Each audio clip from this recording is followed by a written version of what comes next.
Começando mais um programa Artilharia aqui pela TV RP, canal 9 de Ribeirão Preto. É um prazer tê-lo aqui mais uma vez, você telespectador da TV RP.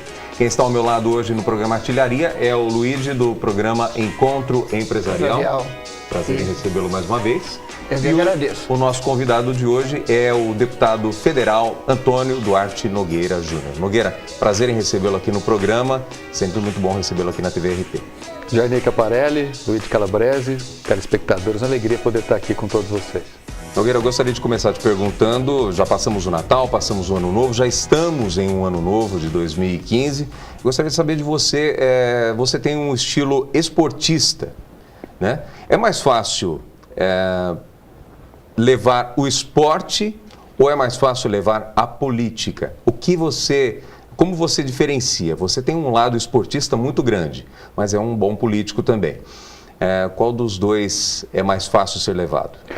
Olha, quando você tem atividades que você faz com entusiasmo, com empenho, com alegria, uma complementa a outra. Acho que todos nós procuramos buscar um equilíbrio, né, no seu dia a dia, entre atividade de trabalho, o seu bem-estar pessoal, o seu horário de descanso, convívio familiar, dedicação a coisas que lhe tragam prazer e, ao mesmo tempo, que possa te permitir melhorar ou garantir um bom estado de saúde. E acho que a corrida me dá o prazer, a alegria e me permite, com atividade física, manter um certo desempenho físico que me ajuda na minha parte emocional, na minha parte de disponibilidade, de energia. Então, acho que as duas coisas são, para mim, importantes, né? Eu faço política com muita dedicação, faço porque acredito nos meus ideais e que, ao mesmo tempo, tenho que honrar a responsabilidade que carrego em função da confiança dos meus eleitores. E faço a atividade física por prazer e por entender que o esporte é algo que é bom para a sua saúde. Recomenda o esporte, a caminhada, a corrida? Sem dúvida, sem dúvida. Eu acho que cada vez mais as pessoas estão vivendo mais.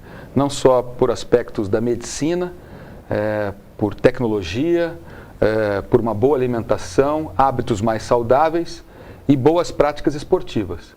Então, se você quiser viver com mais longevidade, mais anos de vida, com qualidade de vida, você tem que se preparando ao longo do seu dia a dia para estar sempre em harmonia com o seu pensamento e o seu organismo, para você poder gerar nesse equilíbrio um bem-estar para o seu futuro. Por outro lado, tem muitas pessoas procurando aí a carreira política. Recomenda a política às pessoas? Eu acho que nós precisamos dos políticos, né? E, infelizmente, a quem eu mais quero incentivar são os que hoje estão mais arredios da política, que são os jovens.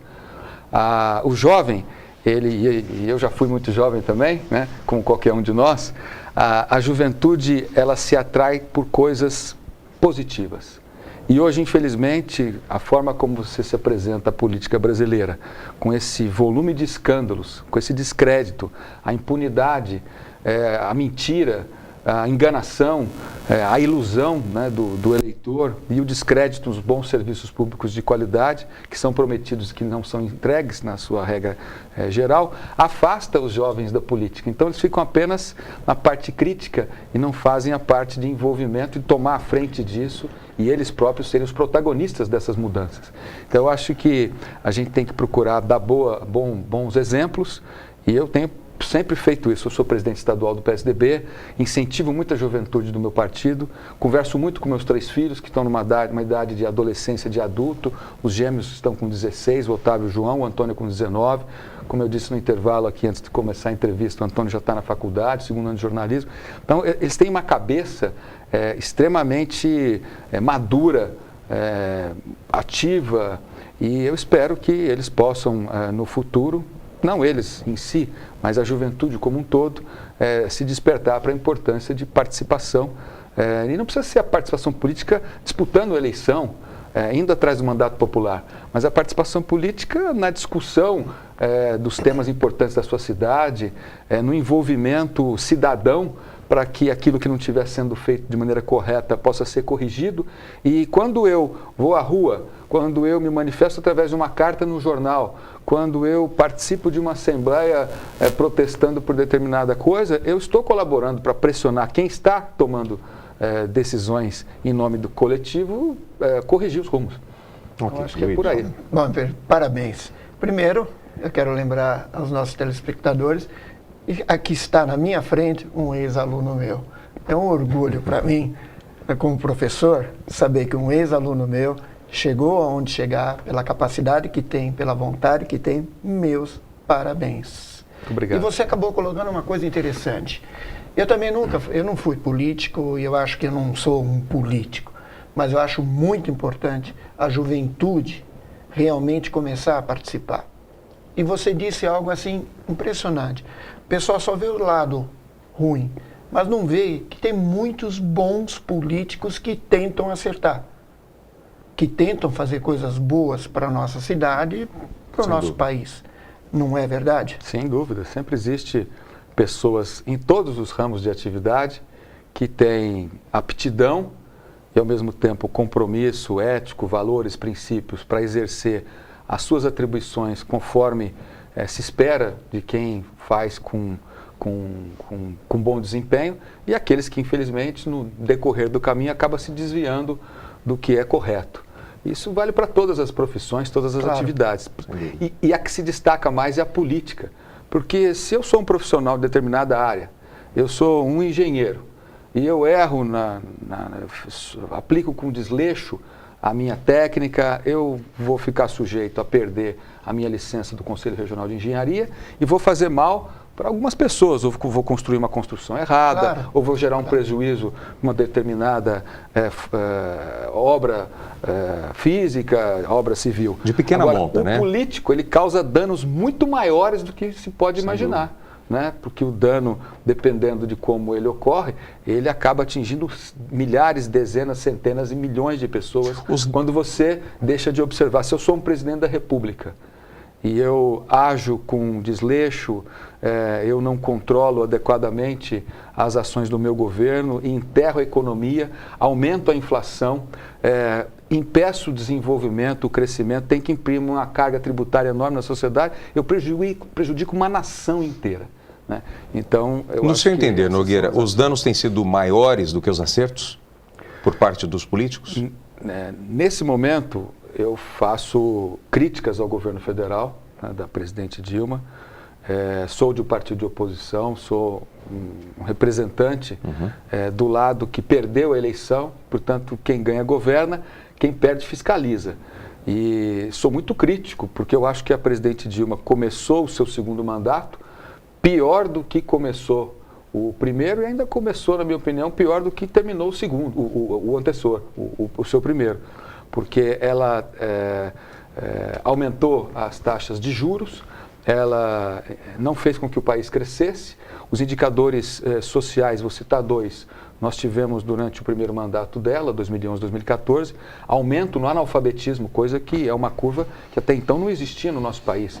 A gente sempre diminuiu o analfabetismo, no governo dela aumentou. Nós tivemos só relação entre setembro e outubro de 2013 para setembro e outubro do ano passado, de 2014, um aumento de 122% no desmatamento da Amazônia, coisa que foi escondido das pessoas até ter terminado o segundo turno das eleições anteriores. Houve um aumento da miséria. A miséria, as pessoas que estão na faixa em que se interpreta dificuldade socioeconômica mais grave, e que, portanto, estão na faixa dos miseráveis, no governo dela aumentou em 3,7%.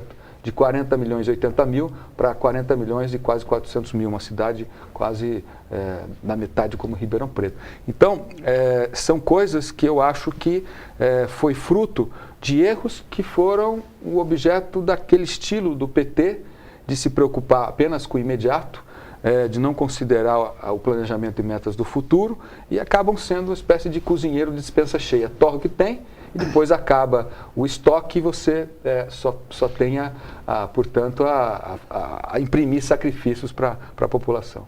Eu quero aproveitar. Nosso presidente sempre diz, mas eu não sabia disso. Eu não tinha conhecimento dessas coisas.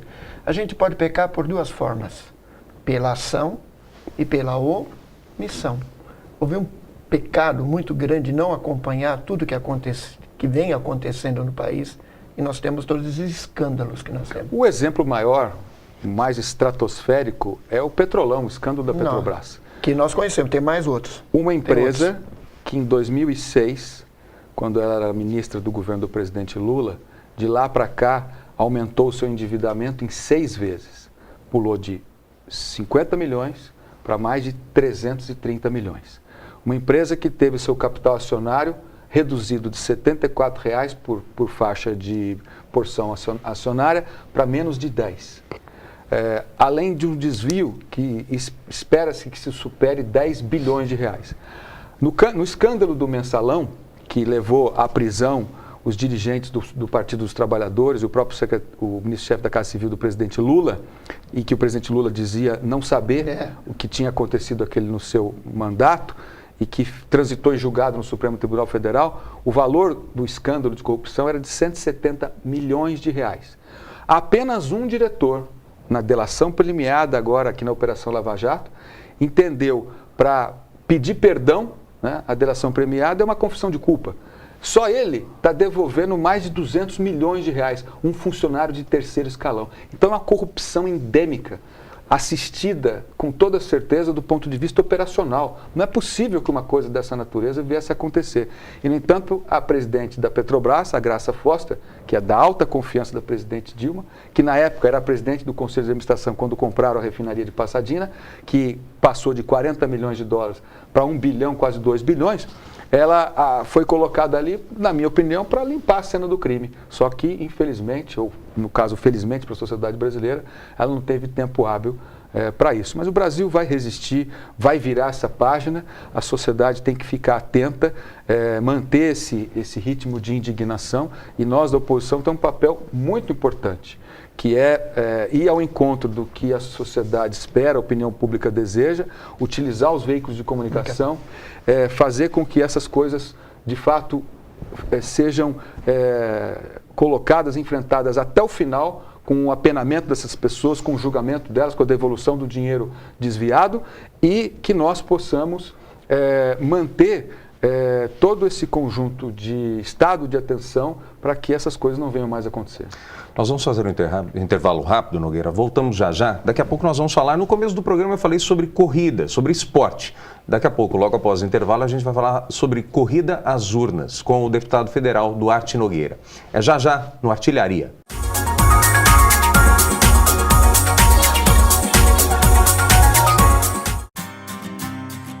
Venha conhecer a FlexChange, a sua casa de câmbio em Ribeirão Preto.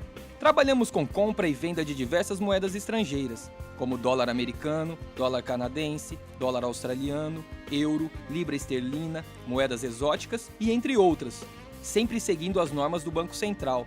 E também contamos com cartões pré-pago para facilitar a sua viagem. Então, você que vai viajar para o exterior e precisa adquirir sua moeda estrangeira, nos procure, não perca tempo. FlexChange, a sua casa de câmbio em Ribeirão Preto.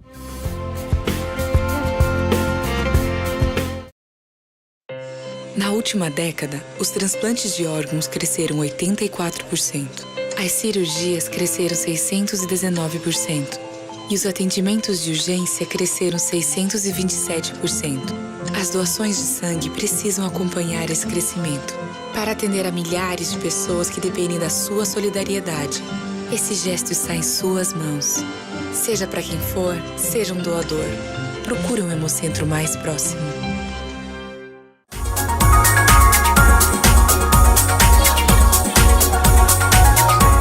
Nós já estamos de volta com o programa Artilharia, hoje conversando com o deputado federal Antônio Duarte Nogueira Júnior. Nogueira, 254 mil votos na sua última votação.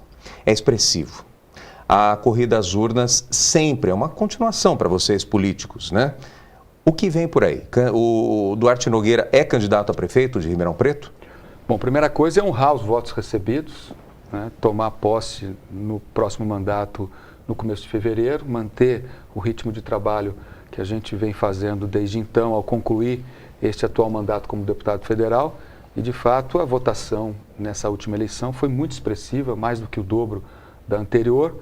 E ampliei a minha votação em Ribeirão Preto para mais de 57 mil votos na cidade. Fui o mais votado, mais uma vez, em Ribeirão.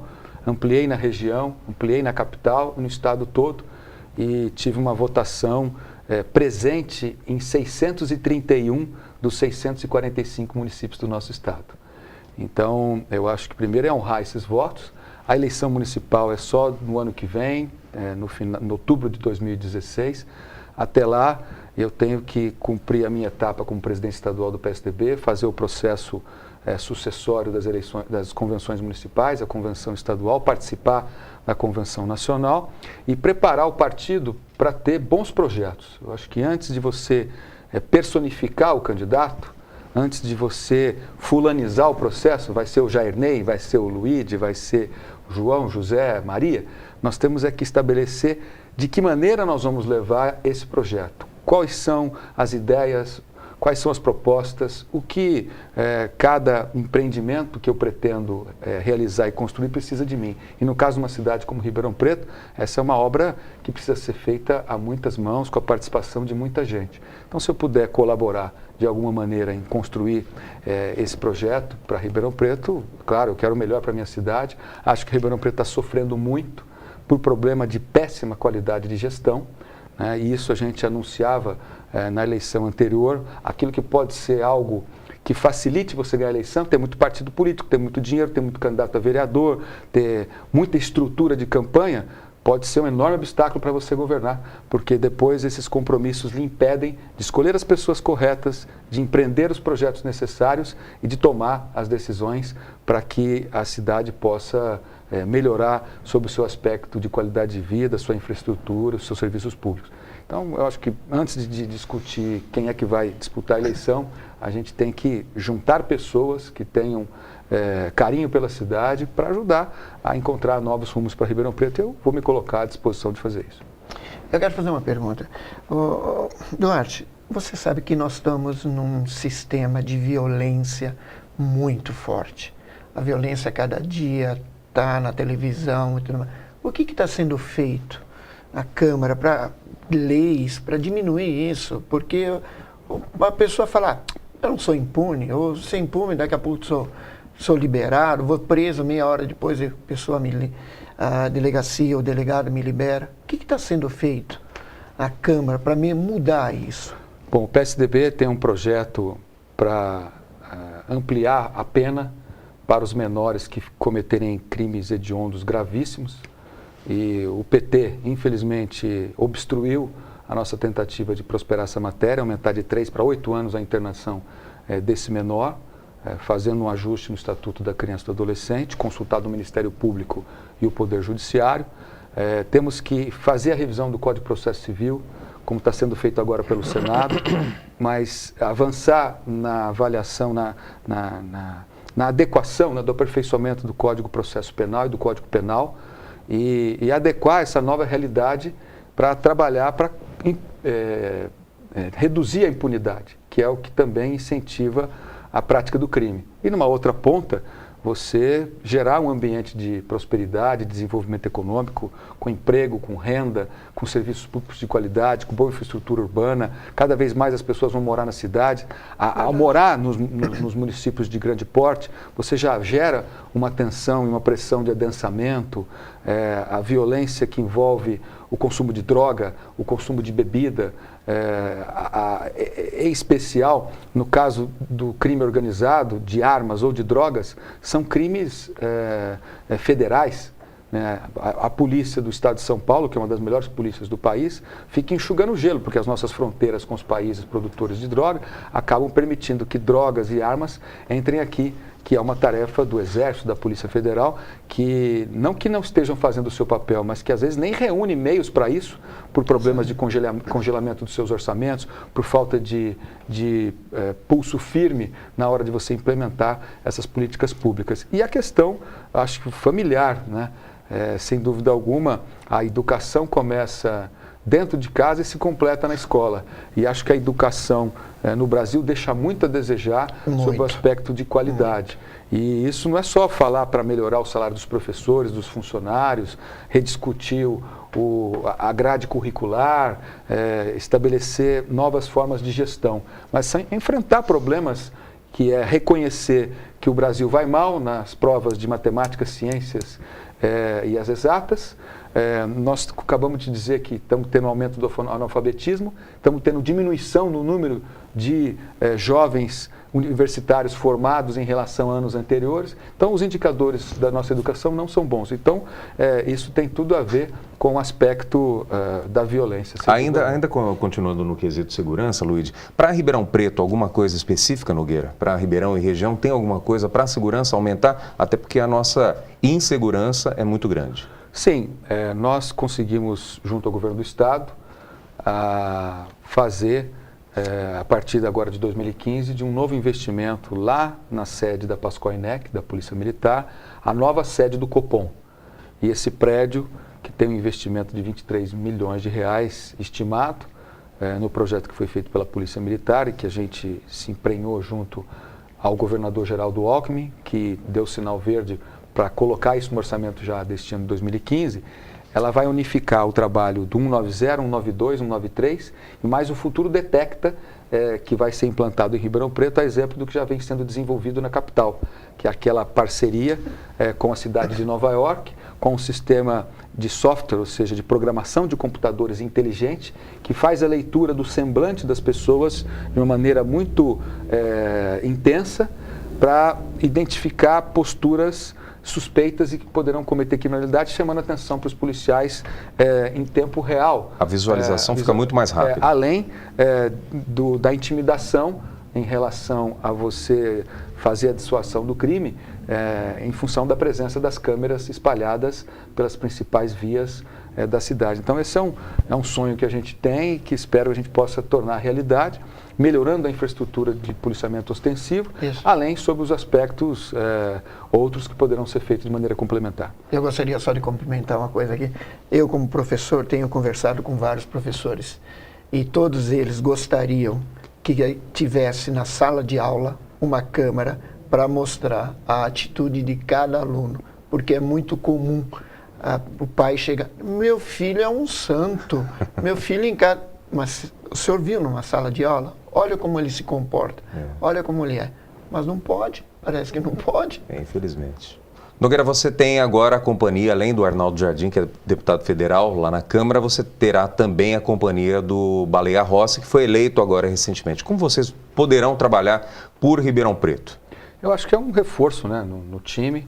A cidade melhora a sua representatividade e, ao mesmo tempo, nós vamos ter oportunidade, o Baleia, que vai ser um deputado de governo, porque o seu partido apoia o governo da presidente Dilma, e nós fazemos oposição, junto com o Arnaldo, que é do PPS, mas a relação que a gente tem com o governador Alckmin é importante para a gente poder somar os esforços do Estado e da União, e acho que projetos que dependem das duas ações, como são as obras do Aeroporto Internacional de Ribeirão Preto, as questões que envolvam a discussão da futura região metropolitana da nossa cidade, obras do Programa de Aceleração do Crescimento, obras habitacionais do Minha Casa Minha Vida, que se somam com as obras do CDHU do Casa Paulista. Então, todas essas coisas, eu acho que elas podem ser alinhadas em benefício da população.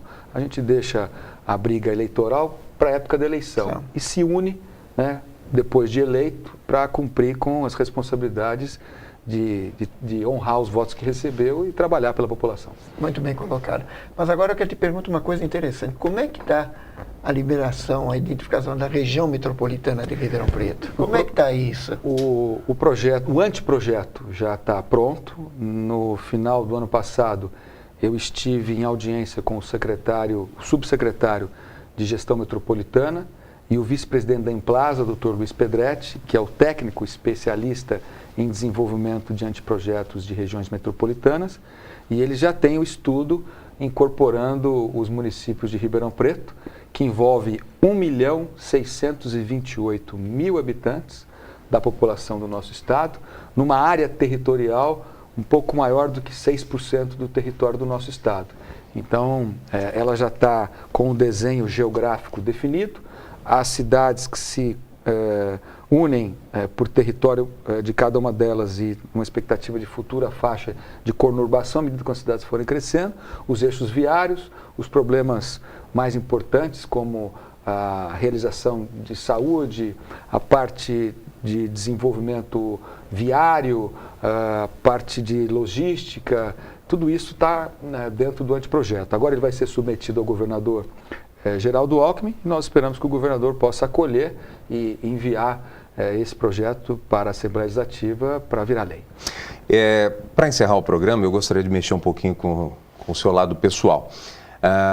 Se o Nogueira pai, ex-prefeito, estivesse aqui nesse momento, ele gostaria de vê-lo como, Nogueira? Como prefeito, como deputado, como o Nogueira pai gostaria de vê-lo? Olha, eu inverteria essa sua observação. Ao invés de como ele gostaria de ver, eu acho que eu gostaria que ele me visse honrando o nome que ele deixou, né? Honrando os valores, os princípios, a decência, o espírito público, que foi tudo aquilo que me acompanha nesses mais de 20 anos de mandato, 6º mandato agora, o 3º como deputado federal.